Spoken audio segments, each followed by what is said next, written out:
എൻ്റെ പ്രതീക്ഷകളെയെല്ലാം തച്ചുടയ്ക്കാൻ പോകുന്ന ഒരു രാജ്യമായിരിക്കും കംബോഡിയ എന്ന് ഇവിടെ ഫ്ലൈറ്റ് ഇറങ്ങുന്നത് വരെ ഞാൻ മനസ്സിൽ പോലും വിചാരിച്ചിരുന്നില്ല. കംബോഡിയ എന്ന് കുറെ കേട്ടിട്ടുണ്ട്. ലോകത്തിലെ ഏറ്റവും വലിയ ക്ഷേത്രങ്ങളുള്ള രാജ്യം. ഒരു ക്ഷേത്രത്തിന്റെ ചിത്രം പതാകയിൽ അടയാളമായി കൊടുത്ത ലോകത്തിലെ ഒരേ ഒരു രാജ്യം. ഇന്നും കണ്ടുപിടിക്കപ്പെടാത്ത പുരാതന നഗരങ്ങളും മനുഷ്യരും ഇവിടത്തെ കൊടുങ്കാടുകളിൽ ജീവിക്കുന്നുണ്ടെന്നാണ് പറയുന്നത്. കൂടാതെ മനുഷ്യക്കടത്തിനും ആയുധക്കടത്തിനും കുപ്രസിദ്ധി നേടിയ ഒരു സ്ഥലം കൂടിയാണ് കംബോഡിയ. കംബോഡിയയിലേക്കാണ് ഞാൻ പോകുന്നതെന്ന് പറഞ്ഞപ്പോൾ കൊച്ചി എയർപോർട്ടിലെ ഇമിഗ്രേഷൻ ഓഫീസേഴ്സ് എന്നെ രൂക്ഷമായി ഒന്ന് നോക്കി. മറ്റ് രാജ്യങ്ങളിലേക്ക് പോകുമ്പോൾ ഉള്ളതുപോലെ എളുപ്പമായിരുന്നില്ല കംബോഡിയ എന്ന പേര് പറഞ്ഞതിന് ശേഷമുള്ള ഇമിഗ്രേഷൻ പ്രോസസ്.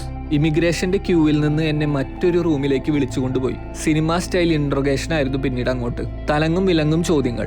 അങ്ങനെ ഒരു അരമണിക്കൂറോളം കുറ്റവാളികളെ പോലെ ചോദ്യം ചെയ്തതിന് ശേഷമാണ് എൻ്റെ പാസ്പോർട്ടിൽ സീല് വെച്ച് കടത്തിവിട്ടത്.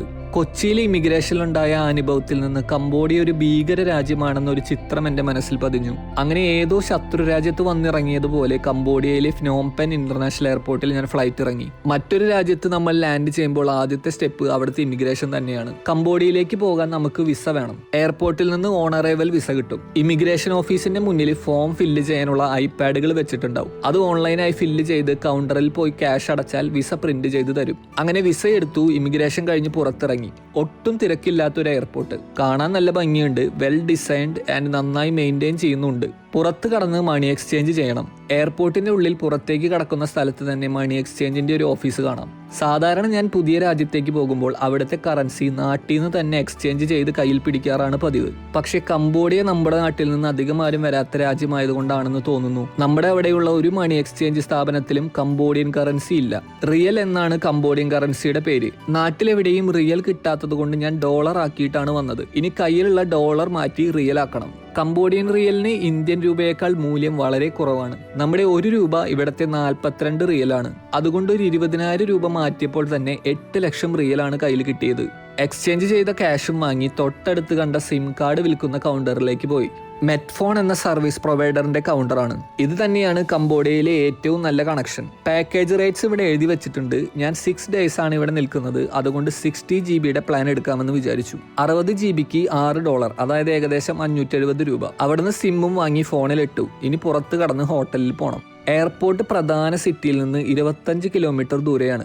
എയർപോർട്ടിൽ ഡയറക്ഷൻ ബോർഡുകൾ കാണാം. അതിൽ പബ്ലിക് ട്രാൻസ്പോർട്ട് കിട്ടുന്ന ഡയറക്ഷൻ കൊടുത്തിട്ടുണ്ട്. നേരെ ആ വഴിക്ക് നടന്നാൽ മതി. സിറ്റി ബസ് എന്ന് പറഞ്ഞ ബോർഡ് കാണാം. ഞാൻ ആ വഴി നേരെ നടന്നു. ഇന്ത്യയിൽ കാണുന്ന പോലെ ഇവിടെയും ടൂറിസ്റ്റുകളെ പിടിക്കാൻ ടാക്സിക്കാർ വന്ന് നിൽക്കുന്നുണ്ട്. നമുക്കാണെങ്കിൽ ടാക്സി വിളിക്കാനുള്ള ബഡ്ജറ്റും ഇല്ല. അതുകൊണ്ട് ആ ഡ്രൈവർമാരോടെല്ലാം ടാക്സി വേണ്ടെന്ന് പറഞ്ഞു വിട്ടു. അങ്ങനെ ഒരു 200 മീറ്റർ നടന്നു കാണും. എയർപോർട്ടിന്റെ മെയിൻ ഗേറ്റിലെത്തി. അവിടെ ബസ് സ്റ്റോപ്പും ഉണ്ട്. 20 മിനിറ്റ് കൂടുമ്പോൾ ടൗണിലേക്കുള്ള ബസ് വരും. പ്നോംപെൻ എന്നാണ് ഈ സ്ഥലത്തിന്റെ പേര്. അത് തന്നെയാണ് ടൗണിന്റെയും പേര്. ഇവിടെ നിന്നുള്ള എല്ലാ ബസ്സും പ്നോംപെൻ ടൗണിലേക്ക് പോകും. ബസ് റൂട്ട് ഇവിടെ സ്ക്രീനിൽ വെച്ചിട്ടുണ്ട്. നമ്മുടെ ഹോട്ടൽ ഗൂഗിൾ മാപ്പിൽ നോക്കി അതിനടുത്തുള്ള സ്റ്റോപ്പ് ഈ ബസ് റൂട്ടിൽ നോക്കി കണ്ടുപിടിച്ച് വെക്കുക. കുറച്ച് കഴിയുമ്പോൾ ബസ് വന്നു. അതിൽ കയറി. AC ബസ്സാണ്. ഇതിൽ കണ്ടക്ടർ ഇല്ല.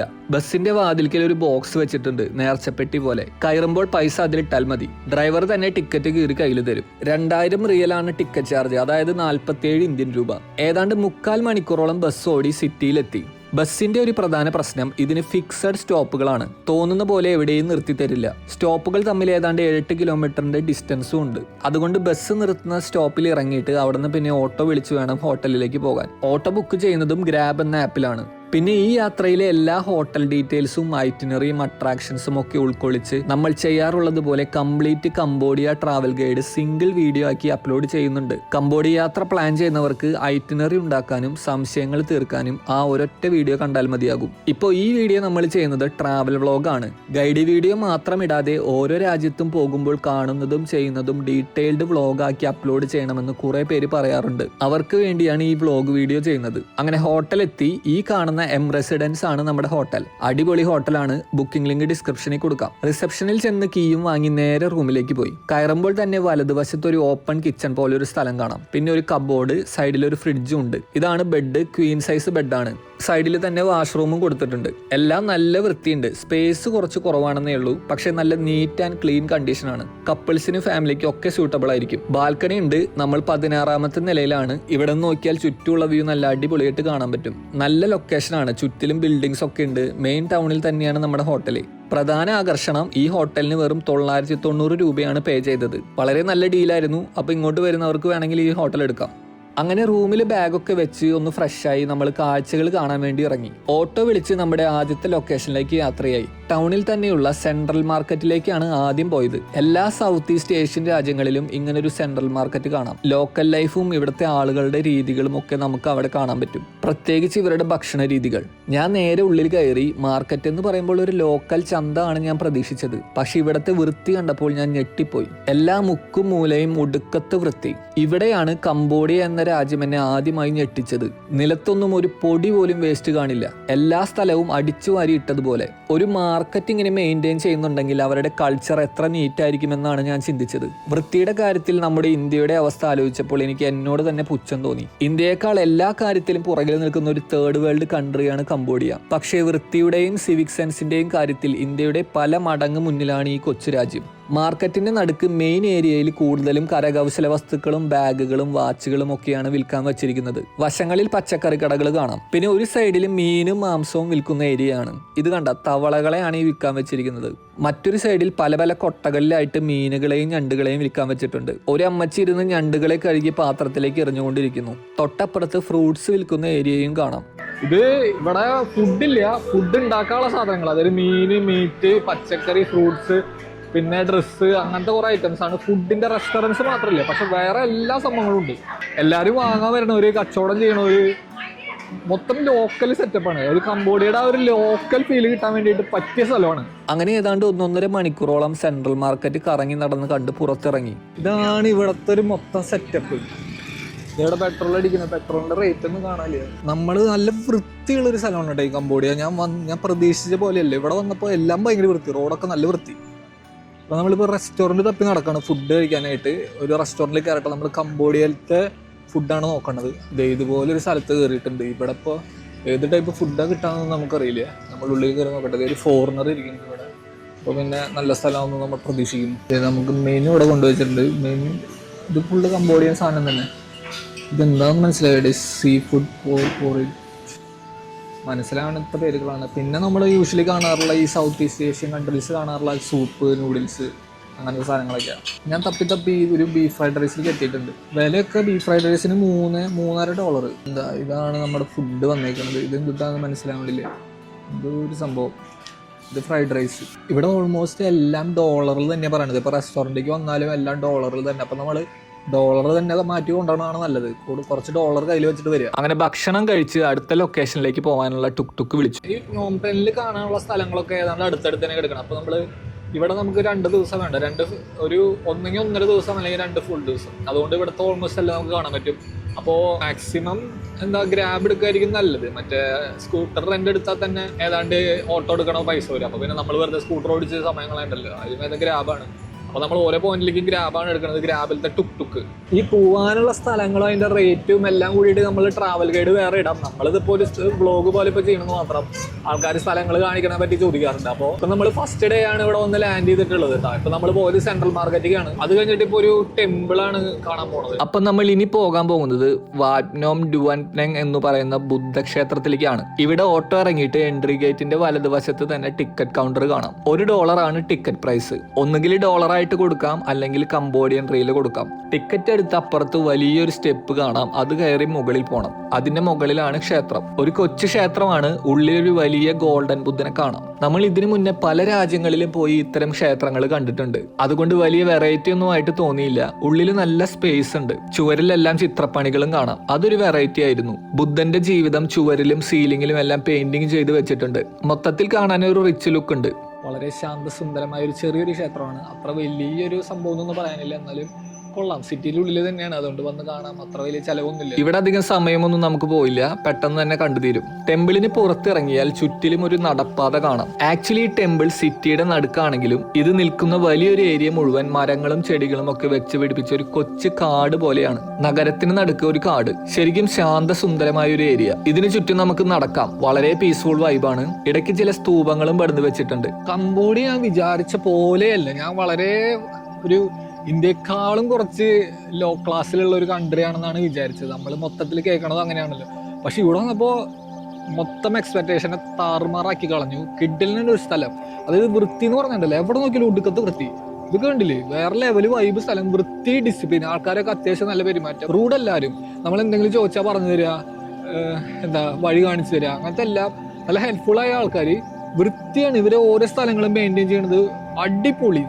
നമ്മൾ ഇന്ത്യക്കാരൊക്കെ കണ്ടു കഴിഞ്ഞാൽ ഇവരെ പൂവിട്ട് പൂജിക്കണം, അങ്ങനത്തെ ഒരു സെറ്റപ്പ്. ഇവരുടെ ടെമ്പിളൊക്കെ ഉണ്ടല്ലോ, വൻ വൃത്തി. നടുക്കൊരു ചെറിയ കുന്നിന് മുകളിലാണ് ഈ ക്ഷേത്രം. താഴെ അതിന് ചുറ്റുമുള്ള സ്ഥലം ഒരു പാർക്കാണ്. ഫുള്ള് മരങ്ങൾ, അതിനിടയിലൂടെ നടക്കാനുള്ള വഴികൾ, ഇരിക്കാനുള്ള ബെഞ്ച്. അങ്ങനെ ഇവിടുത്തെ ജനങ്ങൾക്ക് ഒരു ഈവനിങ്ങിൽ സമാധാനമായിട്ട് വന്നിരിക്കാൻ പറ്റുന്ന ഒരു ഏരിയ. മരത്തിന്റെ ഇല കൊഴിഞ്ഞു വീണതല്ലാണ്ട് ഒരു തരി വേസ്റ്റ്, ഒരു പ്ലാസ്റ്റിക്, ഒരു കടലാസോ നമ്മൾ ഒരു സ്ഥലത്തും കാണുന്നില്ല. അത്ഭുതപ്പെട്ടു പോയി ഞാൻ. അതായത് വന്നിട്ട് ഒരു ദിവസമായിട്ടുള്ളെങ്കിലും ഇത് ആദ്യത്തെ ദിവസമാണ് കംബോഡിയയിൽ. ഇതിപ്പോ ഇതിന്റെ ക്യാപിറ്റൽ സിറ്റിയാണ്, ബാക്കിയുള്ള സ്ഥലത്ത് എങ്ങനെയാണെന്ന് അറിയില്ല. പക്ഷെ നമ്മുടെ ഒരു സിറ്റിയും ഇവിടുത്തെ ഒരു സിറ്റിയും വെച്ച് നോക്കുമ്പോഴത്തെ ആ ഒരു വ്യത്യാസം നമുക്ക് കൃത്യമായിട്ട് കാണാൻ പറ്റും. അങ്ങനെ ആ പാർക്കിലും പരിസരത്തും കുറെ നേരം ഇരുന്ന് പ്രകൃതിയും ആസ്വദിച്ച് ഞാൻ റൂമിലേക്ക് മടങ്ങി. നമ്മളെ വഴിയിലൊരു കോഫി ഷോപ്പ് കണ്ടോ, ഇത് കണ്ടോ, ഇതൊരു ഷുഗറിന്റെ ലെവലായിട്ട് കണ്ടോ, 10%, 20% sugar. How much sweetness do you take? ഈ 10% ഇവരെങ്ങനെയാണ് വളർന്നിടാൻ പോണത്? 110, 120% ഷുഗർ ആളുണ്ടാക്കണുണ്ട് അവിടെ. ഇത് കണ്ട, കോഫി ഷോപ്പിന്റെ സൈഡിൽ തന്നെ ഒരു വേസ്റ്റ് ഇടാനുള്ള സെറ്റപ്പ് സാധനങ്ങൾ. ഇതിനകത്ത് മാത്രമേ വേസ്റ്റ് ഇടുള്ളൂ, വേറെ ഇവിടെ ഒരു വേസ്റ്റ് ഇടില്ലേ. കണ്ട, ഫുള്ള് ക്ലീന്. ഇത് ജസ്റ്റ് ഒരു സ്ട്രീറ്റ് ആണ്. ഇവിടെ ഫ്രണ്ടിലൊരു ഹോട്ടല്, ഏതാ നോക്ക്.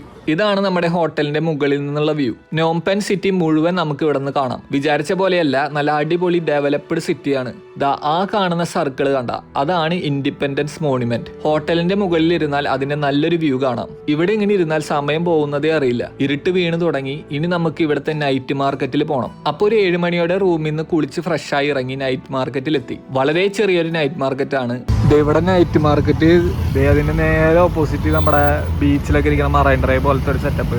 ആൾക്കാരൊക്കെ അവിടെ വന്നിരിക്കണ്, ജോഗിങ് ചെയ്യണ്, അടിപൊളി വൈബ് സ്ഥലം. ഇതൊക്കെയാണത് ഒരു നൈറ്റ് വൈബ് ഇവിടെ കംബോഡിയയിൽ.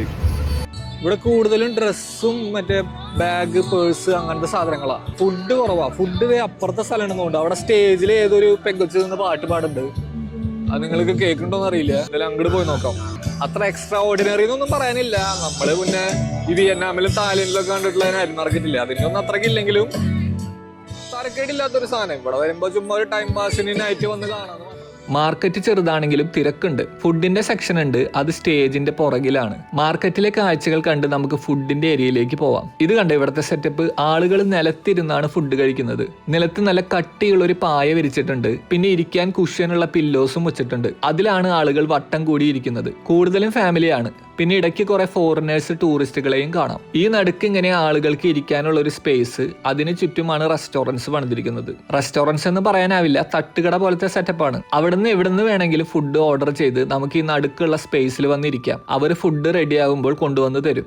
അപ്പൊ അത് ചുറ്റുള്ള തട്ടുകടയിൽ നിന്ന് ഫുഡ് മേടിച്ചിട്ട് ഇതേ കണ്ട സെർവ് ചെയ്യണുണ്ടോ, അതുപോലെ ഇവിടെ കൊണ്ടുവന്ന് സെർവ് ചെയ്യും.